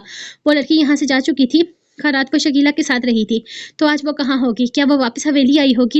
इस वक्त वो लड़की इसके जहन पर बुरी तरह से सवार थी। वो चाहकर भी किसी और चीज के बारे में नहीं सोच पा रही थी। इसके दिमाग में बस ये था कि वो लड़की शावीर को पसंद आई थी। वो जानना चाहती थी आखिर इस लड़की में ऐसा भी क्या था कि इसकी हाथी शावीर शाह ने किसी को कत्ल कर दिया था। जिस तरह वो इंसान था, यकीनन कत्ल भी इसके लिए कोई बड़ी बात नहीं होगी। और इसने तो सुन रखा था कि सियासत में किसी को जान से मार देना बहुत मामूली सी बात होती है। यकीनन शावीर के लिए भी किसी इंसान की जिंदगी कोई मैटर नहीं करती थी। वो नीचे आई तो इसे शावीर सामने सोफे पर बैठा हुआ नजर आया था। वो अपने सामने लैपटॉप रखे शायद किसी वीडियो कॉल में मसरूफ था। वो इसे नजर बचाती किचन की तरफ जाने ही लगी थी, लेकिन रूहा इसे किचन की तरफ ही नजर आई थी। जब ध्यान अचानक ही सामने दरवाजे के करीब से पोंछा लगाती इस लड़की पर गया था। इसकी हैरत की कोई इंतहा न रही थी। वो लड़की एक इंतहाई नाजीबा लिबास में थी। इसने छोटी सी शर्ट पहन रखी थी, जबकि शलवार भी अजीब बेढंगी सी थी। सामने से गला जरूरत से ज्यादा बड़ा था और दुपट्टा सिरे से ही गायब था। नहीं, इसकी निगाहें बेख्तियार शाबिर की तरफ उठी थी। वो बगैर दुपट्टे के ऐसी जमीन पर पोंछा लगाने में मसरूफ थी। आसिर के कान लाल होने लगे थे। चेहरा और आंखें गुस्से से सुर्ख अंगारा हो रही थी। इसका बस नहीं चल रहा था कि इस लड़की का गला दबा दे, जिसमें शर्म लिहाज नाम की कोई चीज थी ही नहीं। जबकि इसने अंदाजा लगाया था वो लड़की खुशी और जोश से काम कर रही थी। अंदाजा ऐसा था कि अगर वो अच्छे से काम नहीं करेगी तो इसे यहाँ से निकाल दिया जाएगा। मॉर्निंग मेरे भाई का चांद, इस लड़की की तरफ मत देखो यार, बड़ी मजबूर है बेचारी। इसे किसी दूसरे मुल्क से अगवा करके यहाँ पाकिस्तान लाया गया है। ना पासपोर्ट है ना वीजा। पुलिस वाले उससे बड़ी डरती है, कोई हद नहीं। यहाँ पर इसे पाकिस्तान में भेज दिया गया था। बड़ी मुश्किल से इसने हमें अपनी बातें समझाई हैं। शकीला ने जब भाई को ये सब कुछ बताया तो भाई को इस पर तरस आ गया, इसलिए इसने यहाँ पर नौकरी पर रख लिया था। अब वो इसे यहीं पर काम किया करेगी। देखो बेचारी कितनी मेहनत से काम कर रही है, कहीं इसे नौकरी से न निकाल दिया जाए। रूहा ने इस पर तरस खाते हुए इसे तफसील से बताया था, जबकि इसके जहन में तो अब तक रात वाली बातें गर्दिश कर रही थी कि इसकी हाथ शाबिर ने अपने साथ काम करते आदमी को जान से मार डाला था। ये क्या तरीका है काम करने का। आधी से ज्यादा तो नंगी है, ना दुपट्टे का होश है ना अपने लिबास का होश है। इसे लिबास से बेलिबास होना बेहतर है। कम से कम इसे कोई दुपट्टा या चादर ही दे दो, इसने काफी गुस्से से इसे देखते हुए कहा था। तो रूहा ने भी बेख्तियार निगाहें उठाकर इसकी तरफ देखा रहा था। इसके लिबास में इसका जिस्म छुप कम और अयां ज्यादा हो रहा था। यार, यहाँ हवेली के अंदर तो हम लेडीज ही होती हैं ना, फर्क नहीं पड़ता, लेकिन फिर भी मैं इसके लिए कपड़ों का इंतजाम करवाती हूँ। बेचारी इज्जत से काम करना चाहती है। शाबिर भाई ने कहा इसे वापस इसके मुल्क में भिजवा देंगे, इसके पास पासपोर्ट और वीजा वगैरह का इंतजाम करवा कर। लेकिन ये लड़की कहती है दूसरे मुल्क में भी इसकी कोई जिंदगी नहीं है, इसे यहीं पर एक अच्छी नौकरी मिल जाए और बचत मिल जाए, इसके अलावा इसे और कुछ भी नहीं चाहिए। वहाँ इसका कोई भी नहीं है, फिर से अगवा होकर किसी और के हाथों में चढ़ जाएगी। इसलिए भाई ने इसे यहीं पर नौकरी पर रख लिया था। इसे अपने भाई की दरिया दिली पर बड़ा फख्र था, जबकि आसिर का तो गुस्से से बुरा हाल हो रहा था। यहाँ अंदर हम लेडीज ही होती हैं, तुम्हारा भाई भी होते हैं यहाँ अंदर हम लेडीज ही नहीं होती, तुम्हारे भाई भी होते हैं यहाँ पर। वो वहाँ सोफे पर बैठे हुए हैं और कैसी ये लड़की खुद को पोस्टर बनाई, कभी इधर तो कभी उधर हो रही है। जाकर चादर डालो इस पर, इसने गुस्से से कहा था, जबकि जिस तरह वो गुस्से से पागल हो रही थी, रूहा को इसकी बात पर हंसी आ गई थी। शायद इस लड़की को ओपन माहौल में रहने की आदत होगी, लेकिन आसिर ने आज तक औरत को ढके छुपे ही देखा था और अपने शोहर के सामने वो किसी लड़की को यूं बेपर्दा तो हरगिज नहीं घूमने देने वाली थी। ओके ओके, तुम रिलैक्स हो जाओ, मैं देती हूँ इसे चादर। इसने एक नजर अपने भाई की तरफ देखा था और फिर अपने कमरे की तरफ चली गई। थोड़ी देर के बाद इसके हाथ में एक चादर थी। वो चादर इसकी तरफ लेकर जाते हुए इसे पता नहीं किस तरह से चादर लेने पर मजबूर कर रही थी। वो हर मुमकिन कोशिश कर रही थी इसे समझाने की, लेकिन इस लड़की को समझना भी अपने आप में एक बेहद मुश्किल चैलेंज था। लेकिन वो इस चैलेंज को पूरा करने में कामयाब हो गई थी। यार, अब तुम उठ ही गई हो तो कम से कम नाश्ता कर लो, तुम्हारी वजह से सुबह से भाई ने अब तक कुछ भी नहीं खाया, तुम्हारे जागने का इंतजार कर रहे थे। रूहा इसे देखते हुए बोली तो इसने एक नजर शाहबीर को देखा था। सुबह से इतने नजारे जो देख लिए थे, वो कहाँ लगी कहाँ होगी जनाब को। वो गुस्से से पैर पटकती किचन की तरफ आई थी। सुबह से किसी को ख्याल नहीं आया इस लड़की को चादर या दुपट्टा देने का। जाने वो कब से यूं बेलिबास घूम रही थी। इसे इस वक्त इतना गुस्सा आ रहा था कि बस नहीं चल रहा था कि वो कुछ भी कर बैठे। शाबिर का इस तरह से इस लड़की को नौकरी पर रख लेना इसे अच्छा नहीं लगा था। पहले इस लड़की के लिए कत्ल किया, अब इसे नौकरी पर रख लिया। कल अगर इससे निकाह कर लिया तो वो चाय का बर्तन चूल्हे पर चढ़ाते हुए इसी सोच में आकर उलझी थी। यार, ये कितनी फनी लड़की है, आज तक किसी ने भाई के सामने जाकर इस तरह का काम नहीं किया होगा जिस तरह ये लड़की कर रही है। कभी भाई के दाएं तरफ तो कभी भाई के बाएं तरफ। देखो तमाशे। रूहा इसके पीछे किचन में दाखिल होते हुए बोली तो वो तेजी से दरवाजे के पास आती बाहर टीवी लॉन्च की तरफ देखने लगी थी, जहां वो शाबिर के पीछे की तरफ रखे शीशे के मेज को चमकाने में मसरूफ थी। इस बेचारी को कौन समझाए कि इसे यहाँ कोई नौकरी से नहीं निकालेगा। बेचारी बहुत घबराई हुई है, देखो ना कितनी क्यूट हरकतें कर रही है। रूहा इसे देखते हुए बोल रही थी, जबकि वो गुस्से से किचन से बाहर निकलती शाबिर के पास आई थी। मेरा चांद जाग गया और मुझे खबर भी नहीं हुई। वो मुस्कुराते हुए उठकर इसे अपने साथ लगाता बोला था, जबकि वो इसके अंदाज की गर्मजोशी महसूस किए बगैर लड़की को घूर रही थी। ये एला है, आज इसे यहीं पर काम करेगी। ये ना बहरिया से आई है, ये नाइजीरिया से आई है, बिल्कुल बल्कि जबरदस्ती लाई गई है। वहां इसको अगवा कर लिया गया था। इसे पाकिस्तान गैर कानूनी तरीके से भेजा गया है। वहां पर एक अस्पताल में नाइट ड्यूटी करती थी, सफाई वगैरह के लिए स्पेशल रखा गया था बेचारी को, लेकिन किसी ने इसे अगवा कर लिया और फिर गैर कानूनी तरीके से यहाँ पाकिस्तान लाकर गलत लोगों के हाथों में बेच दी गई। वो इसे इशारे से किचन की तरफ भेज देता, इसे अपने पास बिठाकर सब कुछ बताने लगा था। जब वो शाबिर और आसिर का नाश्ता लेकर बाहर आती, जोर से टेबल पर लगा रही थी। आसिर के सामने तो नहीं, लेकिन शाबिर के सामने वो एक एक चीज रख रही थी। यकीनन इसके लिए वो इसका मसीहा था, जिसे वो किसी भी तरह खुश करने का इरादा रखती थी। इसके करीब आना, इसकी खिदमत करना, इसकी कोई काम करना या एक एक चीज को खूब खुद हाथों खुद हाथों से साफ करके इसके सामने रखना नज़रिया के लिए एक नॉर्मल सी बात होगी, लेकिन यहाँ पर मौजूद शाबिर की बीवी को ये सारी चीज़ें एक आँख नहीं पाई थी। वो कैसे इसके साथ चिपक-चिपक कर इसके काम कर रही थी। शाबिर इन सब चीज़ों को ज़्यादा नोटिस नहीं ले रहा था, लेकिन इसका यूँ भाग-भाग कर शाबिर के लिए काम करना, कभी इसका हाथ पकड़ना, कभी इसके सामने चीज़ें सजा-सजा कर रखना आसिर को बुरी तरह से पागल कर रहा था। इसका बस नहीं चल रहा था। कोई चीज़ उठाकर इसके सर पर दे मारे। वो लड़की से कितनी ज़्यादा बुरी लग रही थी, वो अंदाज़ा नहीं लगा सकती थी। कल रात आपने इसके लिए किसी को मार डाला। वो बेयकीनी से इसे देखते हुए सवाल करने लगी थी। इस नाइजीरिया के बारे में ज़्यादा कुछ नहीं सुन रखा था सिवाय इसके कि वहाँ के लोग बहुत ज़्यादा खूबसूरत नहीं हैं। लेकिन इस लड़की को देखकर इसकी गलतफ़हमी दूर हो चुकी थी। वो नाइजीरिया की ही थी और इंतहाई खूबसूरत थी। वो सारे अलग मामलात में कुछ सियासी मसला हो गया था, जिसकी वजह से बात इतनी बढ़ गई कि इस लड़की का कोई कसूर नहीं है। ये तो बस महफ़िल का हिस्सा थी। लेकिन इसे सबसे ज़्यादा नुकसान इसी को हुआ है। इसके साथ और ये औरतें इसे यहाँ पर छोड़कर भाग गई हैं। ये लड़की पुलिस से डरती है, पता नहीं किस तरह के ज़ालिमों का शिकार हुई है ये बेचारी। इसके साथ जो भी हुआ बहुत गलत हुआ, लेकिन अब ये हमारी ज़िम्मेदारी है। वापस अपने मुल्क नहीं जाना चाहती, ये यहीं पर रहेगी और काम करेगी। आहिस्ता-आहिस्ता से हमारी ज़ुबान भी आ जाएगी। वो समझाते हुए बोला था, जबकि वो इसके बिल्कुल पास खड़ी एला इसके गिलास में जूस डाल रही थी। जब झुककर टेबल पर जूस रखते हुए इसकी चादर ज़मीन बोस हुई थी। शाबिर का सारा ध्यान असीर के चेहरे के एक्सप्रेशन पर था, जबकि इसके झुककर ज़मीन से चादर उठाने पर असीर का चेहरा एक दफ़ा फिर से लहू छलकने लगा था। इसके चेहरे के चेंज होते एक्सप्रेशन को देखकर शाबिर ने बेख्तियार पीछे पलट कर देखना चाहा था। जब अचानक असीर ने इसका चेहरा अपने दोनों हाथों में थामते इसका चेहरा अपनी तरफ किया। वो बेख्तियार इसके करीब हुई थी, जबकि इसके यूं पास आने पर शाबिर ने खुद बेखुद होते इसके लबों पर अपने लब रख दिए थे। अरे वाह, ये तो बहुत खूबसूरत घर है। आशी के घर के अंदर दाखिल होते हुए काफी खुशी से बोली थी, घर सच में बेहद खूबसूरत था। अगर बहुत बड़ा ना था तो बहुत छोटा भी ना था। ये इसका घर यहाँ का अपना एक फार्म हाउस था। जब अखराज ने यहाँ पर आकर आर्मी ट्रेनिंग लेना शुरू की थी, तभी अरताश ने इसकी खातिर यहाँ पर एक छोटा सा फार्म हाउस खरीद लिया था, क्योंकि वो अपने भाई के बगैर रह नहीं सकता था। ऐसे में अखराज इसे अपने साथ रख नहीं सकता था, इसलिए इसे फार्म हाउस को बनाकर इसने अखराज के हवाले ही कर दिया था। ये जगह इसके आर्मी मेन ऑफिस के बहुत करीब थी। आने जाने में कोई मसला भी नहीं था। अखराज जब किसी मिशन पर ना होता, लेकिन इसका खारिया में रहना लाजम होता, तो वो यहीं आकर रहता था। और ये जगह आशी को काफ़ी ज़्यादा पसंद भी आ रही थी, लेकिन शहर काफ़ी दूर था। ये जगह जंगल के बीचों बीच थी। एडवेंचर के लिए बहुत अच्छी थी, लेकिन रोज़गार ज़िंदगी इस जगह काफ़ी मुश्किल हो जाता था। फिलहाल तो आशी को ये जगह बहुत ज़्यादा पसंद आ रही थी। लेकिन आशी को जिस तरह शॉपिंग का क्रेज था, यहाँ से शहर काफ़ी दूर पड़ता था, यकीनन इसके लिए मुश्किल होने वाली थी। लेकिन फिलहाल वो काफ़ी खुश थी और अखराज के लिए इसकी खुशी ही अहमियत रखती थी। मिस्टर हस्बैंड, आप मुझे हर 15 दिन के बाद दादा चाचू और ताई अम्मी से मिलवाने के लिए लेकर जाएंगे। मैं पहले बता रही हूँ, दादी को भी मैं बताकर आई हूँ कि मैं हर 15 दिनों में आऊंगी। एक नजर पूरा घर देखते हुए अचानक पलटकर इसके पास आती, इसके गले में अपनी बाहों का हार पहनाते हुए बोली, तो इसके अंदाज पर फिदा होता वो अगले ही लम्हे से अपने साथ लगा गया था। मैं पूरी कोशिश करूंगा कि तुम्हारी कोई भी बात रद्द ना करूँ। बस तुम मेरे पास रहो, मेरे साथ रहो और मैं तुम्हें जी भरकर प्यार करूँ। वो इसकी गर्दन को अपने लब्बों से भिगोते हुए अपने जज्बात को पूरी तरह से अयां करने लगा था, जब हल्की सी दस्तक के साथ एक औरत अंदर दाखिल हुई थी। आशी घबराकर फासला बना गई थी। ये मुलाजमा है, यहाँ काम किया करेगी। इसका नाम सदीका है। आप जाइए यहाँ से, अपना काम करें। मैं आशी को घर दिखाकर लाता हूँ। वह मुलाजमा से कहते हुए इसका हाथ थामता इसे बेडरूम की तरफ लेकर जाने लगा था, जबकि आशी भी इसके साथ ही ऊपर की तरफ जाने लगी। इतने छोटे से घर में मुलाजमा रखी हुई है, मैं कर लेती हूँ काम, जरूरत नहीं थी। इसके पीछे आते हुए आशी कहने लगी, जब अखराज ने इसे एक दफा फिर से खींचकर अपने साथ लगाया था। मेरी जान, तुम्हें कुछ भी करने की जरूरत नहीं है। तुम बस मुझे सोचो, मुझे चाहो। जब तक मैं आ नहीं जाता, मेरा इंतजार करो।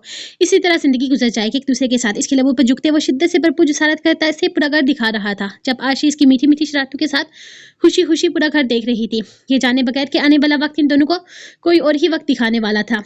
मिराल, ये क्या हुआ है तुम्हें? इतनी ज्यादा तबीयत खराब कैसे हो गई? कल रात तक तो तुम बिल्कुल भी ठीक थी। तुम्हें पता है आज हमें अस्पताल जाना था। इसने मुलाजमा को कहकर भेजा था कि मिराल को कहो कि बरजम नीचे बुला रहा है। जब मुलाजमा ने आकर इसे बताया कि मिराल की तबीयत बहुत ज्यादा खराब है, इसे तेज बुखार है, नकाहत से उठा तक नहीं जा रहा। वो परेशान होता कमरे में आया था, जहाँ इसे बेड पर बेसुध पड़े देखा था। पता नहीं बज़म, मेरी तबीयत इतनी खराब कैसे हो गई? रात तक तो मैं बिल्कुल ठीक थी, अब भी तेज बुखार हावी हो गया है। लगता है मौसम ने असर दिखाया है मुझ पर। खैर, आज हमें अस्पताल चलना है, वहाँ जाना भी बेहद जरूरी है। वह बड़ी मुश्किल से उठकर खड़ी होती, चकरा कर वापस बेड पर गिरी थी। हाँ चलो चलते हैं, वहीं अस्पताल से तुम्हारा चेकअप भी करवा लूंगा। वो इसे सहारा देकर बड़ी मुश्किल से खड़ा कर पाया था, जबकि बज़म को इसकी बात पर अटके देकर इसकी हैरत का झटका लगा था। वो तो ये सोच रही थी कि इसकी खराब तबीयत को देखते हुए बज़म से ले जाने की बात नहीं करेगा। मुझे लगता है मैं चल नहीं पाऊंगी, मैं कपड़े चेंज भी नहीं किए हैं। आप प्लीज़ मेरी हेल्प करवा दीजिए। इससे कुछ समझ नहीं आ रहा था कि वो क्या बहाना बनाए। हाँ तुम बैठो, मैं तुम्हारे कपड़े निकालता हूँ, बाकी मुलाजमा आकर तुम्हें चेंज करवा देगी। तुम्हारी तबीयत तो काफ़ी ज़्यादा खराब लग रही है, सर तुम्हारा चलना तो मुश्किल हो जाएगा, लेकिन हम अस्पताल ही जा रहे हैं, तो मैं किसी अच्छे से डॉक्टर से चेक करवा लूंगा।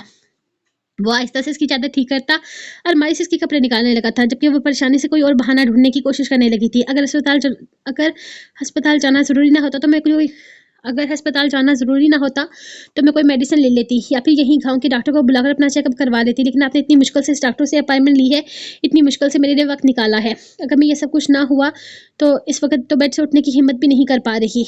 मैं बेड को उनसे टेक लगाते हुए बोली थी, जबकि बरसम ने एक नज़र इसका चेहरा देखा था। मिराल, मेरे ख़्याल में हम दोबारा से अपॉइंटमेंट ले लेंगे। मैं फिर से वक़्त निकाल लूँगा तुम्हारे लिए, लेकिन इस वक़्त तुम शायद नहीं चल पाओगी। तुम्हारी तबीयत काफ़ी ज़्यादा ख़राब है, मुझे लगता है तुम्हें आराम करना चाहिए। मैं गाँव के डॉक्टर को बुला लेता हूँ, घर पर तुम्हारा चेकअप कर जाएगी। इस तरह तो तुम्हारे लिए बहुत ज़्यादा मुश्किल हो जाएगी, तुम नहीं कर पाओगी हैंडल ये सब कुछ। और फिर ये ना हो कि तुम्हारी तबीयत मज़ीद ख़राब हो जाए। आज सर्दी भी काफ़ी ज़्यादा है, आज हम नहीं चलते। वो उसके पास बैठते हुए समझाते हुए बोला था, जबकि मिराल ने नफ़ी में सर हिलाया था। नहीं बरसम, मैं चलूँगी आपके साथ, ज़रूर चलूँगी। हो सकता है इस डॉक्टर के वसीले ही कुछ हो जाए। ना जाने मेरे नसीब में क्या लिखा है। अब सबके ताने सुन कर मैं थक चुकी हूँ। आज मैं अस्पताल लाज़मी जाऊँगी। वो उसे देखते हुए बोली थी, अल्लाह से मायूस नहीं होते मिराल। नसीब का लिखा सिवाय खुदा के और कोई नहीं जानता, और यकीनन अच्छा ही लिखा होगा। तुम इस तरह से परेशान मत हो। तुम्हारी तबीयत बहुत ज़्यादा ख़राब है, इस तरह चलना ठीक नहीं है। तुम्हारे लिए तुम्हें आराम करना चाहिए। तुम फ़िक्र मत करो, मैं जल्द ही दूसरी दफ़ा डॉक्टर से अपॉइंटमेंट लेने में कामयाब हो जाऊँगा। वो दरअसल बात कुछ ये है कि वो डॉक्टर जर्मनी की रहने वाली है, यहाँ बहुत कम आती है, इसीलिए इसकी अपॉइंटमेंट लेना बहुत ज़्यादा मुश्किल हो गया है। हो सकता है अब जर्मनी से इसकी वापसी 6 महीनों के बाद हो, इसलिए मैंने सोचा कि हम लाज़मी जाएँगे। लेकिन अगर तुम्हारी तबीयत ठीक नहीं है, तो हम फिर से कोशिश कर लेंगे। मैं फिर इनकी अपॉइंटमेंट ले लूँगा। और इस डॉक्टर्स की कमी, और दुनिया में डॉक्टर्स की कमी नहीं है। और बात तो फिर नसीब पर ही आ जाती है ना। अगर अल्लाह ने हमारे नसीब में औलाद लिखी हुई है, तो वो बिना किसी डॉक्टर के भी हमें मिल जाएगी। तुम रिलैक्स रहो, सब कुछ ठीक हो जाएगा। वो प्यार से इसे समझाते हुए कहने लगा था, जबकि मिराल ने आंखों में नमी लाते हुए उसके कंधे पर अपना सर रखा था। उसके आंसू देखकर वो बेकरार हो गया था। वो जानता था बेऔलादी की तकलीफ में वो अकेला नहीं जल रहा। मिराल भी इसके सफ़र में इसके साथी है। वो भी कितना कुछ बर्दाश्त कर रही है। औलाद तो इसे भी चाहिए थी, क्योंकि एक औरत को सिर्फ औलाद की रहमत ही मुकम्मल करती है। और मिराल को भी अपना आप मुकम्मल करना था, इसे भी औलाद की रहमत चाहिए थी। वो बहुत अच्छे तरीके से ये बात समझ सकता था। इंशाल्लाह इन्हें औलाद मिलेगी, इसे खुदा की ज़ात पर पूरा यकीन था। बेयकीनी थी शाबिर के होठ इसके लम्ब से बेयकीनी थी। शाबिर के होठ इसके लब से टच हो रहे थे। वो उसके लबों को नरमी से छूकर ज़रा फासला बना गया था, जबकि एला का ध्यान इस तरफ ना होने की वजह से वो खुशी और जोश से इसकी टेबल पर रखती जबकि एला का ध्यान इसकी तरफ ना होने की वजह से वो खुशी से जूस इसकी टेबल पर रखती इसके इशारे से किचन की तरफ चली गई थी। आसिर हैरत से अपने लबों पर हाथ रख के साथ झुकाया अजीब तरह की कश्मकश में थी, जबकि शाबिर के लबों पर हल्की सी मुस्कुराहट थी। डार्लिंग, मेरे ख्याल में रोमांस करने के लिए हमें कमरे का इंतखाब करना चाहिए। इस तरह सबके बीचों बीच तुम्हें मुझे किस नहीं करनी चाहिए थी। इसके लहजे की शरारत महसूस किए बगैर इसकी बात सुनती वो हैरत से देखने लगी थी। क्या मैंने? वो बेयकीनी से देखते हुए बोलते शाबिर ने सवालिया अंदाज में से देखा था, जैसे गलती शाबिर ने की हो और इल्ज़ाम इसे दे रहा हो। हाँ, तो किसने किया है मुझे? मैंने तो तुम्हें नहीं किस किया, और ना ही मैं इस तरह खुलेआम इस तरह की हरकत कर सकता हूँ। ये हरकत तुमने ही की है, और तुम्हें इस तरह नहीं करना चाहिए था। हर चीज़ का एक सही वक़्त होता है। पास खड़ी वो लड़की क्या सोच रही होगी कि कितनी बेबाक बीवी है मेरी, किसी का लिहाज़ नहीं करती। शुक्र करो वो नाइजीरिया से है, वहाँ ये सब कुछ बहुत आम है। लेकिन यहाँ पर रिज़वाना शकीला या फिर तुम्हारी सरगोशियों वाली वो दोस्त रूहा भी तो हो सकती थी। बहुत गलत हरकत की है तुमने। खबरदार जो तुमने आइंदा इस तरीके से कुछ भी किया, मुझे बिल्कुल पसंद नहीं आई तुम्हारी ये हरकत। वो ज़रा सख्ती से बोल रहा था, जबकि वो हैरत से इसे देख रही थी। क्या सच में इसने शाबिर को किस किया था? मैं ऐसा क्यों करूँगी? आप प्लीज़ मुझ पर यूँ इल्ज़ाम ना लगाएँ, मैंने कुछ भी नहीं किया। मैं तो नाराज़ हूँ आपसे, मैं ऐसे कैसे कर सकती हूँ? वो परेशानी से इसे देखते हुए बोली थी, जबकि इसकी नाराज़गी वाली बात पर शाबिर को बुरा लगा था। वो अब तक नाराज़ थी इससे, कितने प्यार से मनाने की कोशिश की थी। नाराज़ तो शाबिर को होना चाहिए था। इसके मना करने के बावजूद भी वो मर्दान खाने की तरफ आई थी, लेकिन इसकी बात को इग्नोर करते हुए, उसके डर को मद्देनज़र रखते हुए इसे कुछ भी कहे बगैर इसे खूबसूरत सा सरप्राइज़ दे गया था। लेकिन वो इसकी सरप्राइज़ को भी नज़रअंदाज कर गई थी। वो अब तक इससे नाराज़ थी। ये कौन सी नाराज़गी है मेरा चाँद, जिसमें तुम मुझे किस कर रही हो? मेरे पास भी आ रही हो, तुम्हारी नज़रें एला से क्यों नहीं हट रही?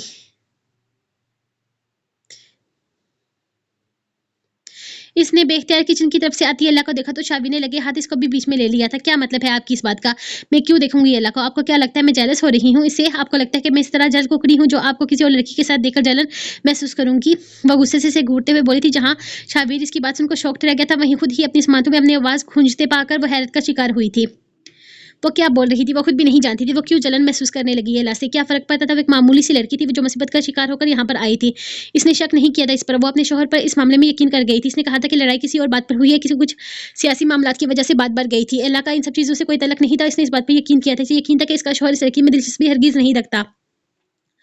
तो फिर जब खुदा ने कुरान पाक में कह दिया कि बदकिरदार मर्दों के लिए बदकिरदार औरतें बनाई गई हैं और पाकबाज और मर्दों के लिए पाकबाज औरतें बनाई गई हैं, तो ऐसा कैसे मुमकिन था कि इसके नसीब में कोई बदकिरदार इंसान हो। वो यकीन से कह सकती थी कि इसका खुदा इसके साथ कभी कोई नाइंसाफी नहीं कर सकता। वो जब तक खुद अपनी आंखों से शाबिर को इस तरह का गुनाह करते ना देखती, वो यकीन नहीं कर सकती थी। वो सुनी सुनाई बातों पर एतबार नहीं करती थी। हाँ, लेकिन ये इला ख़ुमहा इन दोनों के बीच में आ रही थी। मेरा चाँद, मैं तुम्हें कब कहा कि तुम जेलस महसूस कर रही हो या तुम इला से जल रही हो?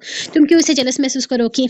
शाबिर मुस्कुराते हुए बोला था, जबकि वो खुद अपने लफ्ज़ों पर अब पछता रही थी। न जाने शाबिर क्या क्या सोच रहा होगा। हाँ, मैं बिल्कुल भी जेलस नहीं हो रही। वो तो बस ऐसे कपड़े पहनकर घूम रही है, इसलिए थोड़ी शर्म महसूस हो रही है। माना वो दूसरे मुल्क से है, लेकिन इस वक्त तो ये हमारे घर में है ना, बल्कि हमारे नहीं, मेरे घर में है। ये तो मेरा घर है, असीर महल, असीर का घर। तो यहाँ कोई इस तरह के कपड़े पहनकर कैसे घूम सकता है? मुझे नहीं पसंद आई इसकी ड्रेसिंग। वो पता नहीं क्या-क्या बोले जा रही थी, जबकि शाबिर बस इसे देख रहा था। इस घर को वो अपना घर समझती थी, शाबिर को वो अपना शौहर समझती थी। यहाँ पर हर चीज़ को वो अपना मानती थी। ये चीज़ जैसे शाबिर के अंदर चाहतों का जहान आबाद कर गई थी। वो आहिस्ता से इसे थाम-थाम अपने साथ लगा गया था। इसके अंदाज में शिद्दत थी, वो दीवानों की तरह इसकी गर्दन और कंधे को चूम रहा था। हाँ, तुम्हारे पास कोई भी वजह नहीं है एला से जेलस होने की। इसका लिबास खराब है, मैं इसका लिबास बेहतर करवाऊँगा। वो उसकी गर्दन में अपना मुँह छुपाता शिद्दत से अपनी मूछें रगड़ने लगा था। आप क्यों बेहतर करवाएँगे? वो कोई छोटी बच्ची थोड़ी है, खुद कर लेगी। असीर के अंदर जलन ने फिर से सर उठाया था। इसका शौहर क्यों किसी लड़की का लिबास बेहतर करवाने लगा? हाँ, मेरी जान, मैं वही कह रहा हूँ। इसके लिए बेहतर लिबास का इंतज़ाम करवाता हूँ। वो नरमी से इसका चेहरा थामते हुए बोला। इस वक़्त इसकी खुशी की इंतहा न थी। वो जानता तक नहीं था कि बस अगर आज ये कहा जाए कि शाबिर को नई ज़िंदगी मिल गई थी, तो इसमें कुछ गलत नहीं था। आप क्यों इंतज़ाम करवाएँगे? रूहा करवाएगी, मैं करवाऊँगी, शकीला रिज़वाना करवाएँगी। आप क्यों बड़े बन रहे हैं? बीच से हटें आप। आपका कोई तल्लुक नहीं है। आपकी दफ़ा वो मज़ीद गुस्सा दिखाने लगी, तो शाबिर ने कानों को हाथ लगाया था। ओके, ओके मेरा बच्चा, ओके। तुम करवाओगी। सब कुछ तुम करवाओगी, ये सब कुछ तुम नहीं करना है। जो दिल में आए वो करो। वो इसका माथा चूमते हुए इसके हाथों के पोरों को अपने लबों से छूने लगा था। ये क्या बदतमीज़ी कर रहे हैं आप? रोमांस करने के लिए बेडरूम काफ़ी नहीं है? सारी-सारी रात मुझे सोने नहीं देते। इतना काफ़ी नहीं है आपके लिए कि यहाँ भी आपके अंदर का पागल आदमी जाग रहा है। वो अपना आप छुड़वाने की कोशिश में नाकाम होते हुए अब इसे डाँटने लगी थी। तो ड्राइंग रूम में चलते हैं ना? तो डार्लिंग, रूम में चलते हैं ना? मेरे ख्याल में हम सच में यहाँ पर वक़्त बर्बाद कर रहे हैं। वह आहिस्ता से अपनी बाहों में उठाता सीढ़ियों की तरफ जाने लगा था, जबकि वो शर्मिंदगी के मारे सर तक नहीं उठा पा रही थी। ये आदमी रोमांस के मामले में तो बिल्कुल पागल था। बस इसे मौका चाहिए था और फिर इसकी चालाकियाँ देखने के लायक थी। ये कितना रोमांटिक इंसान है। एला ने इसे सीढ़ियों से ऊपर चढ़ते देखकर पीछे से कहा था। इसकी बात सुनी तो सबने थी, लेकिन समझा कोई भी नहीं था। ओ बाजी, तू अपनी पश्त तो बाद में मार लेना, पहले ये साफ कर। शाहसाई का मूड ज़रूरत से ज़्यादा अच्छा है, इसीलिए अभी तक तू इसके कहर का निशाना नहीं बनी। सारी पश्तो-वश्तो भूल जाएगी। यहाँ रहकर शकीला से देखते हुए कह रही थी, जबकि इसकी बात समझे बगैर वो हल्का सा मुस्कुराती। इसने जिस तरफ इशारा किया था, इस तरफ का काम करने लगी थी। शाहसाई, आपको पागलपन के दौरे पड़ते हैं क्या? इस तरह से मुझे उठाकर ऊपर ले आए हैं। थोड़ी शर्म होती है, थोड़ी हया होती है, लेकिन आपको क्या पता कि वो क्या होती है? वो कमरे में आते ही हाथ पैर मारती इसकी गोद से उतरी थी। शाबिर ने नोट किया था कि इसके लहजे में ज़रा बराबर भी लड़खड़ाहट नहीं थी, बल्कि गुस्सा था। उसके गुस्से पर वो मुस्कुरा रहा था। इस इंसान ने इसको सबके सामने शर्मिंदा करके रख दिया था। एक तो वो इसकी शिद्दतों के निशान छुपाते, वो सुबह से शाम तक हलकान होती रहती थी, और गलती से रूहा की नज़र बच जाए तो सुबह से शाम तक इसके हाथों जलील भी होती थी। और फिर ये इंसान जब दिल चाहे, जब मूड बने, इसे उठाकर रूम में ले जाता था। अब इसकी बर्दाश्त की इंतहा हो गई थी। एक तो वो नाराज़ थी इससे, और इसे मनाने के बजाय इसे रोमांस सूझ रहा था। हाँ, मुझे दौरे पड़ते हैं और मेरे दौरों की दवा सिर्फ़ और सिर्फ़ तुम हो, और मुझे मेरी दवा वक्त बेवक्त चाहिए। जब दौरा पड़े तब चाहिए। जब तक ये दौरा नॉर्मल नहीं हो जाता, तुम यहाँ मेरे साथ इस कमरे में रहोगी। वो इसे अपनी बाहों में लिए बेड पर गिर गया था, जबकि वो इसकी वज़नी चौड़े सीने के नीचे दबकर रह गई थी। उसकी मूंछों को अपनी गर्दन पे बेबाकी से रगड़ते अपने लबों की शिद्दतें बढ़ा रहा था। हटे मेरे ऊपर से, मुझे चॉकलेट खानी है। वो हाथों को पूरी शिद्दत से इसके सीने पर रखती से पीछे की तरफ धकेल गई थी। दोनों मिलकर खाएंगे, उसके बाजू को कैद करता शरारती मुस्कुराहट के साथ बोला था, जबकि दोनों मिलकर खाएंगे ये वाली बात पर से रात वाला मंजर याद आया था, जबकि वो इसके लबों से लिपटा था। वो सारी मेरी हैं, वो सिर्फ मैं खाऊंगी, आपको क्यों दूं? मैं वो इसे घूरते हुए बोली तो शाबिर का बेबाक कहकर कमरे में गूंजा था। ज़्यादा थोड़ी ना खाऊंगा, बस थोड़ी सी तुम्हारे लब्बू से। वो उसके लब्बू को शिद्दत से चूमते हुए बोला तो असी ने नफ़ी में सर हिलाया था। इतू सी भी नहीं दूंगी, सारी मेरी हैं। वो अपने आप को भी बचाने की कोशिश में पता नहीं क्या क्या बोले जा रही थी। थोड़ी सी भी नहीं, लालची बिल्ली, थोड़ी सी तो शेयर कर ही सकती हो। आखिर मैंने लेकर दी है तुम्हें ये सारी। वो इसके मासूम से चेहरे को अपने हाथों में लेते हुए बोला था। इसने चॉकलेट किसी के साथ शेयर भी नहीं की थी, यहाँ तक कि नीचे रूहा या किसी और को इसके बारे में बताया भी नहीं था। यानी कि चॉकलेट्स के मामले में वो ज़रूरत से ज़्यादा ही लालची थी। मुझे बिल्ली क्यों बोला आपने?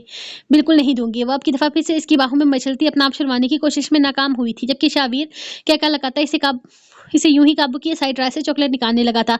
नहीं दूंगी, वो मेरी है, आप क्यों निकाल रहे हैं? वो अपना आप शुरुआती चॉकलेट को बचाने की कोशिश में मजीद इसकी बाहों में कैद होती जा रही थी, जबकि शाबिर चॉकलेट निकालकर रैपर भी फाड़ चुका था। शेयर करके खाएंगे, वैसे फिर से काबू करता अपने नीचे कर चुका था, जबकि इसका यूं इस तरह से लड़ना शाबिर को पागल ही तो कर रहा था।